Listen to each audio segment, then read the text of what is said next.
ఈరోజు జరుగుతున్నటువంటి స్థానిక సంస్థల ఎన్నికలు, సర్పంచ్ ఎన్నికలు, వార్డు మెంబర్ ఎన్నికలు జరుగుతూ ఉన్నాయి.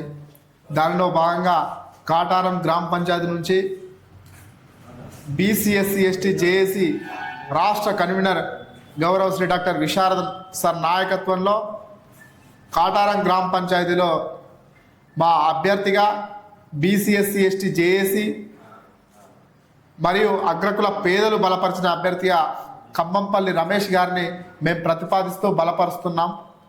కాబట్టి కాటారం గ్రామ పంచాయతీలో ఉన్నటువంటి ఓటరు మహాశయులందరికీ విజ్ఞప్తి చేస్తూ ఉన్నాం. ఇప్పుడు ఇక్కడున్న పోటీకి వస్తున్న అగ్రకుల పార్టీలు కాంగ్రెస్, బీజేపీ, బీఆర్ఎస్ పార్టీలు ఈ ఎస్సీకి రిజర్వ్ అయిందని చెప్పి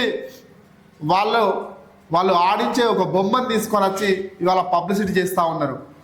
మరి ఒక్కొక్క వ్యక్తి 50 లక్షలు, 60 లక్షలు, 70 లక్షలు పెట్టడానికి సిద్ధంగా ఉన్నారు. ఎన్నికల కమిషన్ వారిపైన నిఘా పెంచాలి. ఎన్నికల రోజు ఇన్ని లక్షల రూపాయలు పంచడానికి సిద్ధంగా ఉన్నారు. ఎన్నికల కమిషన్ వారిపైన పూర్తి నిఘా పెట్టి వారిపైన చర్యలు తీసుకోవాలి. మరి ఈ కాటారం గ్రామంలో ఉన్న ప్రజలందరినీ, ఓటర్లందరినీ నేను కోరడం జరుగుతూ ఉన్నది. మరి 50 లక్షలు, 60 లక్షలు పెట్టి గెలిస్తే ఆ అభ్యర్థులు మళ్ళా మన పేద ప్రజలకు ఏ విధంగా న్యాయం చేస్తారో ఇది ఒక్కసారి ఆలోచన చేయమని ఈ మీడియా ముఖంగా చెప్పడం జరుగుతూ ఉన్నది. మరి ఈ ఖమ్మంపల్లి రమేష్కే ఎందుకు ఇవ్వడం జరిగింది? మా జేఏసీ ఎందుకు మద్దతు చేయడం జరిగిందంటే 8 సంవత్సరాల నుంచి BCSC/ST బహుజనవాదంతో విశారదన్ సార్ నాయకత్వంలో ఒక బలంగా ప్రశ్నించే గొంతులాగా కాటారం గ్రామ పంచాయతీలో ఉన్నాడు. కాబట్టి ఆ ప్రశ్నించే గొంతుకకే ఇవాళ సర్పంచ్ పదవి అభ్యర్థిగా ఉండాలని మేమందరం కోరడం జరుగుతూ ఉంది. దానికోసమే మేము మద్దతు ప్రకటించడం జరిగింది. కాబట్టి ఆ అభ్యర్థులు వేరు, ఇక్కడున్న అభ్యర్థి వేరు. ఇక్కడున్న అభ్యర్థి భారత రాజ్యాంగ ఆయుధాలతోని పోటీ చేస్తూ అణగారిన వర్గాల గొంతుగా ఇక్కడ మా అభ్యర్థి ఉంటాడని తెలియజేయడం జరుగుతున్నది. మరి కాటారంలో ప్రధాన సమస్య బస్టాండ్ లేదు.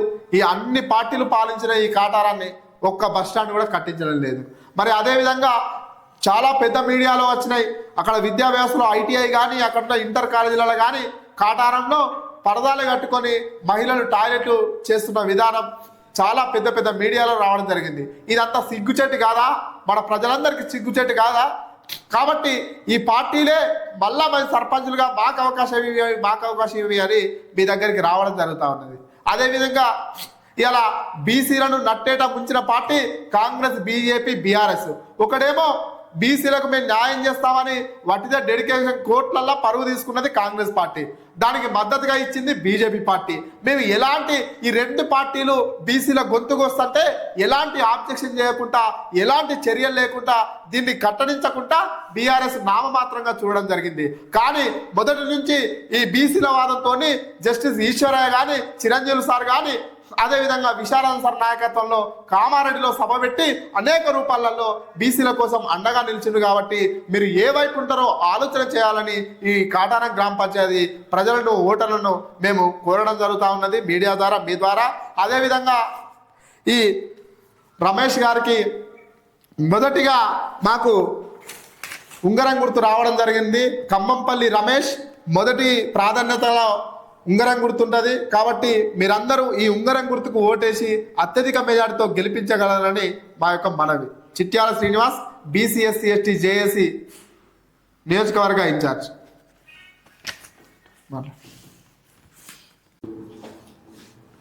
కాటారం గ్రామ పంచాయతీ ప్రజలకు నమస్కారం. నేను ఖమ్మంపల్లి రమేష్ సర్పంచ్ అభ్యర్థిగా పోటీ చేస్తున్నాను. ఈ గ్రామంలో ఉన్నటువంటి ప్రతి ఒక్క సమస్య పరిష్కారానికై కృషి చేస్తాను. ఇక్కడ ఉన్నటువంటి సైడ్ డ్రైనేజీలు కానీ, వీధి లైట్ల ప్రాబ్లం కానీ, ఇంకా అనేక రకాల సమస్యలు ఏవి ఉన్నా కూడా ఆ సమస్య పరిష్కారానికి కృషి చేస్తాను. ఇప్పుడున్నటువంటి సమస్యల మీద తప్పకుండా నేను కృషి చేస్తానని మీ ముందుకు వచ్చి నిలబడడం జరిగింది. ఎందుకంటే ఇప్పుడున్నటువంటి అగ్రకుల పార్టీలు ఏవి ఉన్నా కానీ కొన్ని కోట్ల రూపాయలు పెట్టి ప్రజలకు మీద వెదజల్లి అనేక రకాల వాళ్ళను మభ్యపెట్టి ఓటు అభ్యర్థించడానికి ముందుకు వస్తున్నారు. అట్లా కాకుండా నేను ఒక నిరుపేద అగ్రవర్ణ పార్టీలకు సంబంధించకుండా ఒక నిరుపేద అభ్యర్థిగా ముందుకు వస్తున్నా. మీ సమస్యలు ఏ ఉన్నా తీరుస్తాను. తప్పకుండా ఏ సమస్య ఉన్నా మీ ముందుకు వచ్చి తీరుస్తానని మీకు మనవి చేస్తున్నాను. ఇప్పుడున్నటువంటి సమస్యలు ఏ ఉన్నా కూడా, అంటే గారపల్లి గ్రామంలో కానీ కాటారం గ్రామంలో కానీ ఎటువంటి సమస్య ఉన్నా మీ ముందుకొచ్చి నిలబడి ఆ సమస్యలను పరిష్కరించడానికి ముందుకు వస్తున్నాను. అలాగే నేను ఉన్నటువంటి అభ్యర్థిగా ఉన్నటువంటి ఉంగరం గుర్తుకు మీరు ఓటేసి గెలిపించగలరని మనవి. ప్రతి ఒక్క సమస్య మీద పోరాటానికి నేను ముందుకు వస్తానని విన్నవించుకుంటున్నాను.